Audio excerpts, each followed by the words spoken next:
Kinshasa na biso, réalité ya banaki, réalité ya banaki, réalité ya banakino. Buyukite, bukuyoka kaka. Kinshasa na biso, kin eleki partout. KNB, Kinshasa na biso, kin eleki partout. Kinshasa eleki partout. Mikolo nezabino, pardon. Jima sala yolo karatarate. Ya on a bien yo. Jima mukende. Oumela. KNB, kin eleki partout. Rien à dire, toi on a terre envié, parce que kin eleki partout et l'osako liboso ambongo mosanto azate Céline Don Kardasha isongolo bisous bye bana kin ke bana jako zape so kuta nango KNB Telema qui chasse eleki partout Jimmy Mukendi Oumela KNB ko zape te so kuta nango check ovandi. Abonnez-vous sur notre chaîne YouTube Kinshasa na biso.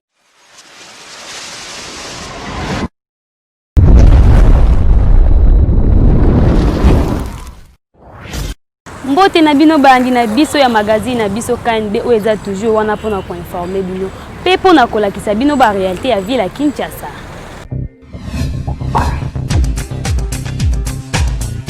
To fongola édition vendredi à lelo na élément oyo. Après réunion na bango lobby na butu FCC basali déclaration qui bazo reconnaître ba juge wana te o ba prêter qui serment. Communiqué du Front commun pour le Congo. Réunis en session extraordinaire ce jeudi 22 octobre 2020, les chefs de regroupements et partis politiques membres du Front commun pour le Congo ont fait le tour d'horizon de la situation politique du pays au lendemain de la cérémonie irrégulière de prestation de serment des personnalités nommées de manière illégale en qualité de juge à la Cour constitutionnelle. Le FCC constate que le choix délibéré de violer la Constitution a été consommé jusqu'au bout, allant jusqu'à toucher aux symboles et rituels de la République, à travers un passage en force qui fera date dans les annales sombres de l'histoire politique du pays à plus d'un titre. Le FCC tient à féliciter tous ces cadres évoluant au sein des institutions pour avoir refusé de cautionner une violation si flagrante de notre loi fondamentale, démontrant par la même occasion qu'il constitue une majorité réelle, vivante, unie, pétrie des principes républicains et disciplinée. Le FCC tient à réaffirmer que sa position sur ce dossier de nomination de nouveaux juges constitutionnels reste inchangée. En effet, la nullité des nominations des 10 juges étant de plein droit conformément à la loi organique pertinente, le FCC ne reconnaît pas ces derniers et ne se sentira lié par aucun acte qu'ils poseront. Le FCC rassure l'opinion tant nationale qu'internationale qu'il poursuivra son combat dans le respect de la Constitution et des lois de la République, seul gage véritable d'un État de droit, et qu'il usera de toutes les voies légales pour atteindre ce noble objectif et pour s'opposer à toute initiative visant à déstabiliser les institutions de la République. Dans cette optique, ayant librement opté pour une coalition dans l'intérêt du pays, alors qu'il aurait pu choisir la cohabitation, le FCC se dit prêt à assumer ses responsabilités au regard de la confiance que le peuple souverain a investi en lui octroyant la majorité à l'Assemblée nationale d'une part et des prescrits de la Constitution d'autre part. Le FCC prend à témoin la population et lui demande de rester mobilisée afin de faire barrage à toute tentative tendant à liquider l'héritage d'un combat commun en vue de l'instauration des institutions démocratiques dans notre pays, combat couronné par la première alternance pacifique du pouvoir. Fait à Kinshasa le 22 octobre 2020 pour la conférence de président, le rapporteur de séance.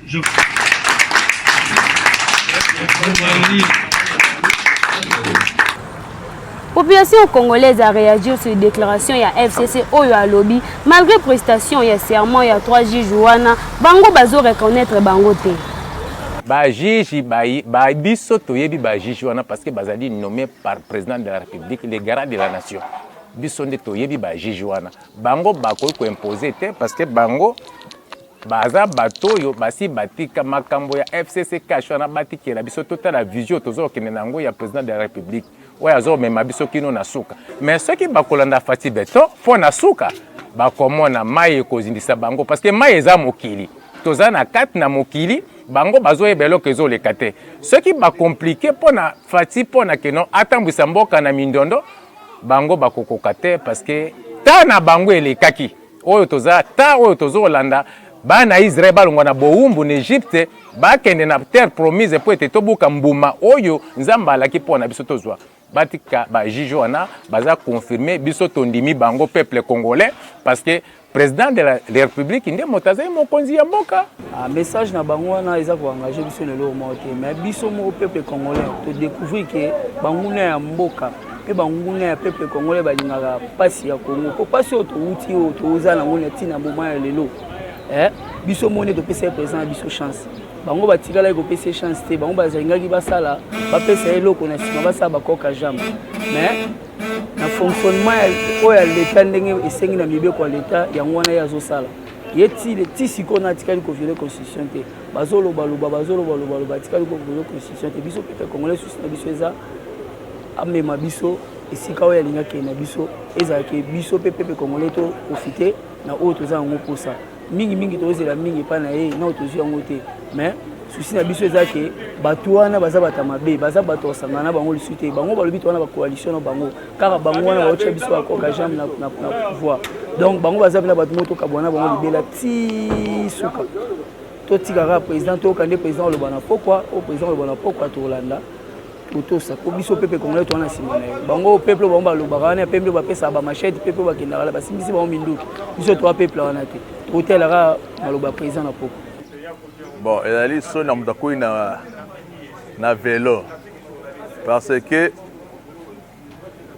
bazangi argument oyo ba professeur Mbata zo bala bango ke FCC azangi ba conseiller donc FCC azangi ba conseiller pour bazolo bazolo bango te donc argument zate ya bazolo bakaka ndengo wana au président ça a plein droit à ça yango et puis ça la constitution et le but est qu'il faut président parlement ou bien président sénat babi devant sénat et devant parlement batanga kite que président ya parlement batanga président membre nyonso o ali ya sénat membre nyonso ça zawana donc c'est ça le problème même dans mon bochab alors que le président tiko violoté dans la carte d'Anzela donc son universal bande ngwana mais talibango on mboka ba dirigeant pour mboka ali pour da peuple mais ba ngo ba intérêt individuel non donc il faut l'intérêt à nation pas ya ngakati hein et ça la carte bleu wa sala wana donc intérêt personnel oh problème ba ya ngwana mboko donc faut l'intérêt à nation. Bon, pour notre opinion, la déclaration FCC soit engagée à Bango parce que c'est une plateforme politique. Mais ce qui est essentiel, le chef de l'État a nommé un juge conformément à l'article 158 de la Constitution en tant que garant du bon fonctionnement. Où ils reconnaître que la qualité d'un article 169, la première institution, a nommé ba juge au biso peuple congolais to moni yango normal parce que na ba jour euti o leka toyoka biso nyonso na baaudio nde na mare mende alobaki ke bazalaka na 5 juge na bango mpe na régime passé biso tu tomonaki façon justice na biso ebanda otambola façon balongo na ye badepute oyo bamérite lokola bahonorable Raphaël Kibuka bazwaki bavoi na bango normal bakati bango na cour constitutionnelle wana oyo ezalaki ya lokuta e lelo toza d'accord na président Félix Tshisekedi azongisi cour constitutionnelle oyo ezalaki nano complète cour ezongi normal na minute mpo cour efonctionne donc biso peuple congolais toza d'accord na banomination ya président Félix Tshisekedi mpe tokosenga na ye président Félix a continuer baeffort a travailler pour l'intérêt de la population parce que le peuple congolais azosela mingi na kati na ye. Président de la République Félix Antoine Tshisekedi Tshilombo a participé à la deuxième réunion de coordination de l'Union africaine, communauté économique régionale et mécanismes régionaux. Président Félix Antoine Tshisekedi Tshilombo, premier vice-président de l'Union africaine, a participé par visioconférence à la deuxième réunion de coordination de l'Union africaine, la communauté économique régionale et les mécanismes régionaux. Rencontre Oyo. Il y a au niveau ezalaki penché na ba point et belendeti examen ya rapport intérimaire sur pandémie ya COVID-19 na Afrique, état ya intégration régionale, examen ya rapport sur division ya mosala entre Union africaine, comité économique régional, ba mécanismes régionaux, pe ba état membre. Examen ya rapport sur situation ya ba institution financière ya Union africaine pelisusu, examen ya adoption ya projet, ya déclaration, ya deuxième réunion ya coordination entre Union africaine, communauté régionale, pe ba mécanismes régionaux. Na intervention na ye, président de la République alobelaki état ya pandémie ya COVID-19 na République démocratique du Congo, pe ba progrès oyo esi esalemi. Impact nango na économie pe sociale alobelaki pe lisusu nécessité ya ko poursuivre ba négociation na ba partenaire pona ko alléger topé kolongola ba nyongo pona ko dégager ba démarche financière kaka pona riposte te mais lisusu ko relancer économie pe ba secteurs sociaux oyo ezali touché. Président de la République atalisaki pe état engagement panafricain ya République démocratique du Congo na riposte avec quelques dizaines ya ba experts na ye épidémiologiste oyo bazali na disposition ya ba pays africains. Atalisaki lisusu engagement ya République démocratique du Congo ya kozwa ba disposition pona ko contribuer makasi na bitumba oyo malgré ba difficultés financières. 5 présidents ya bureau ya conférence ya ba chef d'état ndeti ya Afrique du Sud, ya République démocratique du Congo, ya Mali, ya Kenya, ya Égypte, ba chef d'état président en exercice ya comité économique régionaux, pe ba chef exécutif ya regroupement régionaux ba participaki na ba 6 oyo Kinshasa et l'équipe partout. likambo ya insécurité ya Est ya RDC nde esali ke président de la République Félix Antoine Tshisekedi Tshilombo asolola na ba diplomate pe ba représentant ya Banque mondiale, UNICEF pe MONUSCO mokolo ya jeudi 22 octobre 2020.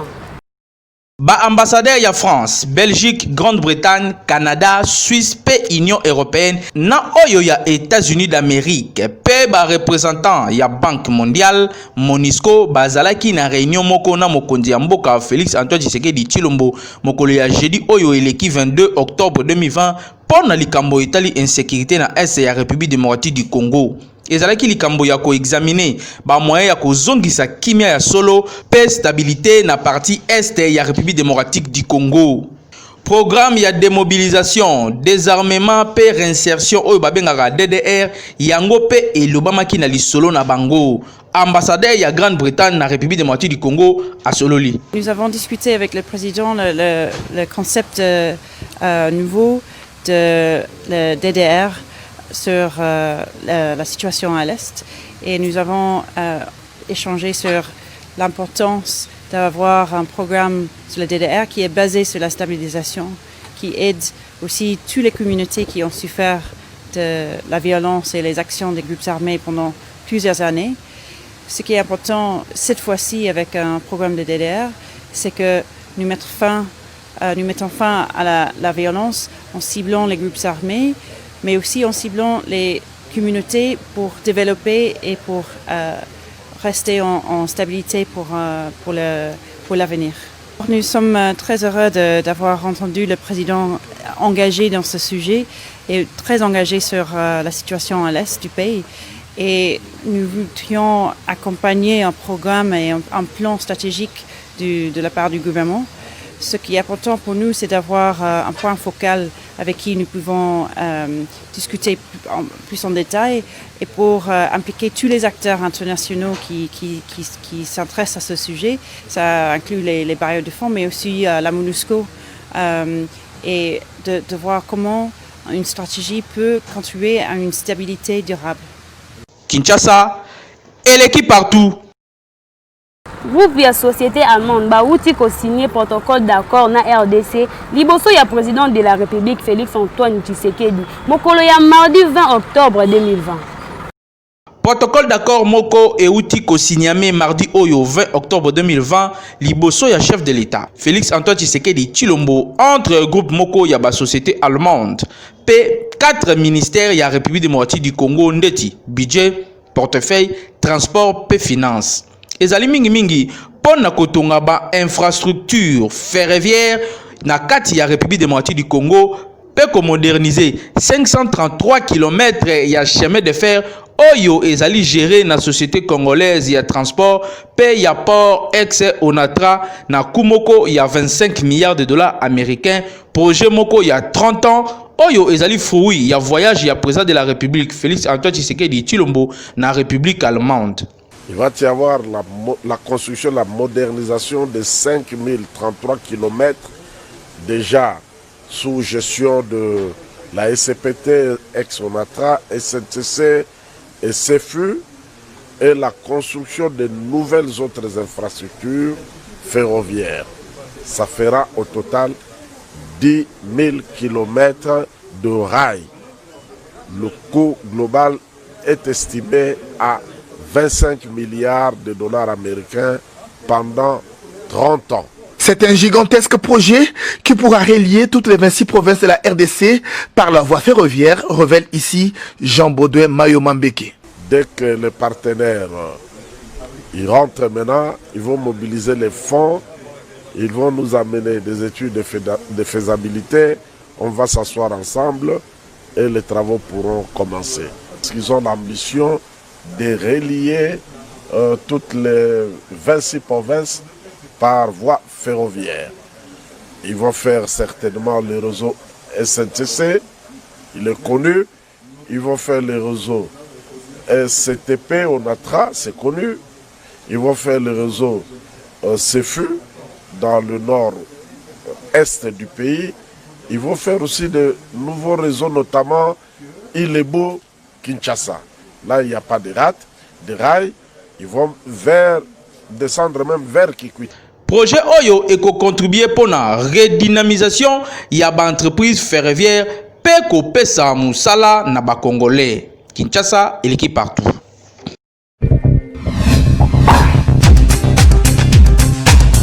Betesco a tient à marché 3 produits à qualité supérieure, flacon, café, pété Noki. Beltesco musungi ya mboka frappe encore kaka ndenge amesana kosalela bino ba produit ya qualité supérieure. Bientôt bozozwa 3 produits oyo na kombo ya Noki, c'est-à-dire mbangu rapide oyo peto lorangi kongo swalou tunanga nini yango ndeko 3 en 1 flocon oyo ezali déjà na miliki pe sucre. Donc yo okotia kaka mai ya moto au mélanger au lieu ezana goût ya danger ezana minéraux, protéines, calcium pe fibres alimentaires. Okanisi esili te lisusu 3 années ya café yepe aza déjà na café sucre pe crème saumon ya suka te Noki 3 années oyo tobengaka na Kinshasa awa ti yepe lisusu ndenge moko déjà aza na te sucre pe crème. Okosala yango ndenge nini zwa explication. Au déverser yango na tasse na yo café pe sachet na biso oyo eza sachet ya 20 grammes. Au déverser yango pe na kati ya tasse na yo Noki flocon pe eza Noki flocon 3 en 1. Na 3 en 1 oyo tozoloba 3 en 1 eza nini? Na kati ya sachet oyo ya 90 grammes toza na flocon, toza na miliki pe toza na sukali. Donc yo musala na yo kosala juste ya kotanga notice na yo eza na kati wana alobi ke il faut qu'on mélange sachet oyo ba biloko nyonso eza na kati ya sachet oyo na mai oyo eza kotoka ya 150 ml.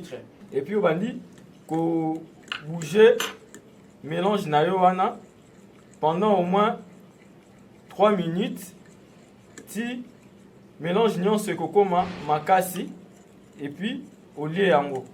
En tout cas, Betesco, vraiment Mosungi Mboka, mon côté na terrain, Kinshasa, et l'équipe partout.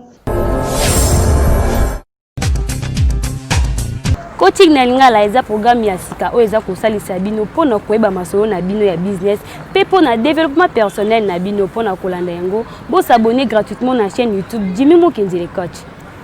Basalaka business pona esengo mutute. Basalaka business surtout ba mama hein. Pour esengo matavion te o na kendaka Chine te.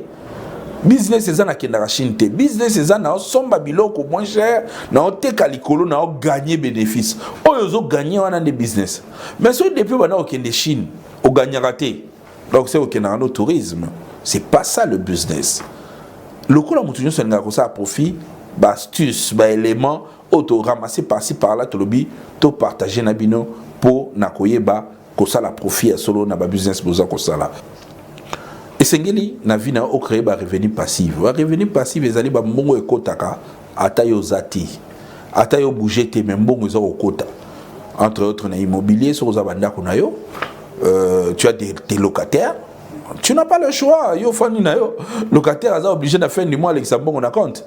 Donc ce sont des revenus passifs. Ce qu'on crée ba revenu passif on a yango ko soutenir ba business aux sala. À un certain moment, ce que moi défaut, mbongo ba revenu passif, on a négo aider de temps en temps pour soutenir business na eux ça la pour que liboso parce que phénomène à recoyer parce que tout ça va prévoyanter. Pour recoyer, il faut vraiment aussi là de la réserve na union or que réserve solo les revenus passifs c'est-à-dire mbongo koti saka ça la musala mais entre temps que tout ça musala ozo matisa ba revenu na yo. Client oyo so zoa aux la facilité à maintenir parce que ayebi ba service na yo que oyo zo ko lukana ko zoa. Donc quand tu fais un business, il faut savoir ko garder relation mo songolo na ba client pour client kanisaka toujours yo tango aza na besoin et loko oyo akozoa et pas na yo. C'est très important. Merci beaucoup, c'était moi Jimmy Mukendi, le coach, votre frère pour vous booster, vous motiver pour que vous puissiez redevenir encore la meilleure version de votre vie. À très vite.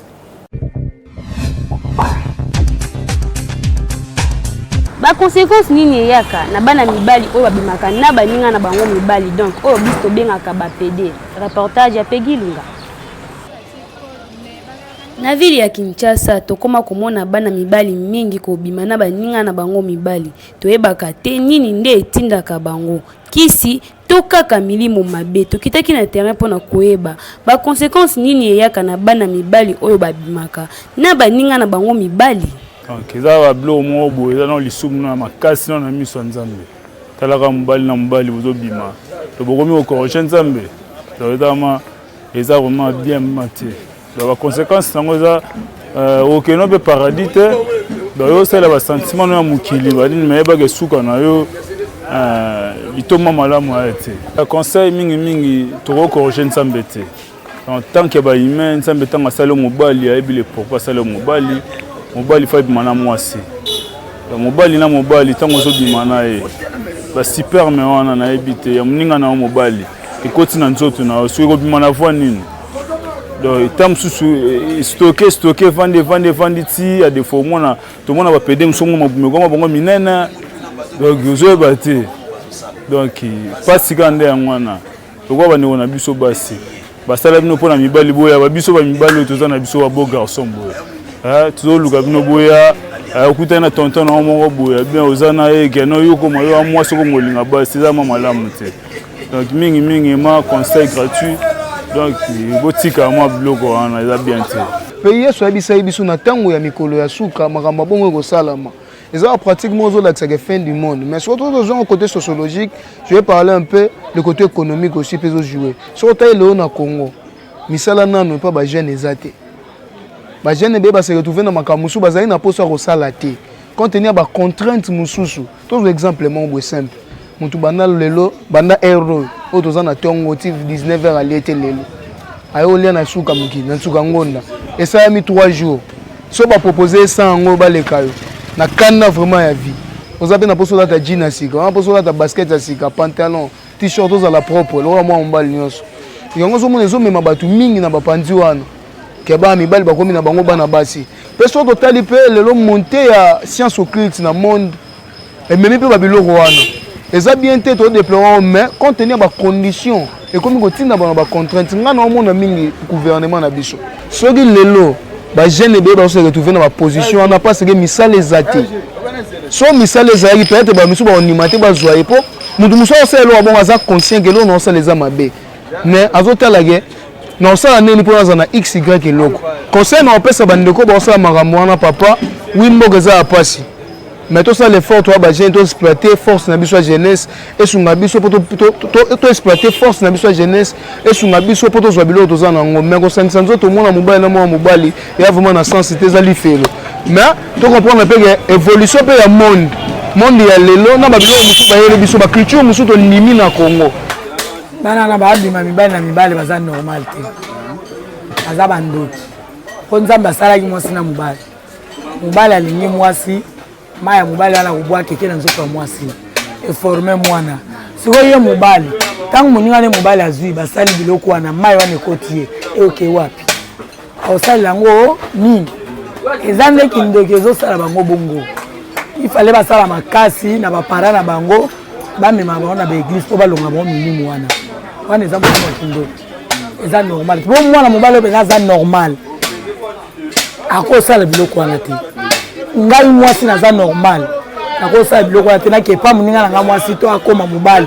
nga nazala mwasi esima te nga naza mpo na mobali aza mpo na nga otango tozokie biso na biso basi kopali wana ozotia moninga na mwasi kopali akosala nini akosalela yango nini eza nzete eza plastique yo ozokesala moninga no neti mobali eza normal te tosenga nde nzambe asimba mitema bana wana na ya basi na mibali babongwana po mbongwana yango mokolo asuka mutakoluka esamselo aza te bandeko mibali boyebaki baconséquence ya kobima mibali na mibali ezalaka ebele ndeti cancer ya Nice kovimba libumu ekoki mpe kokomisa yo impuissant sexuellement donc bandeko mibali oyo bosalaka bongo botika Kinshasa eleki partout. Abonnez-vous sur notre chaîne YouTube Kinshasa na biso.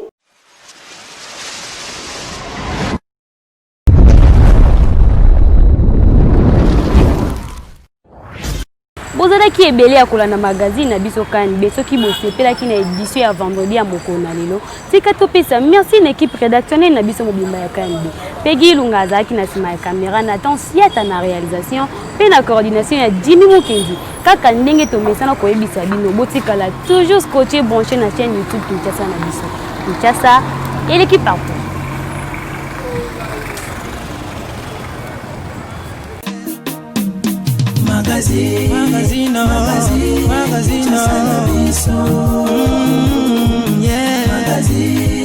Magazine Kinshasa na biso réalité ya bana ki réalité ya bana kino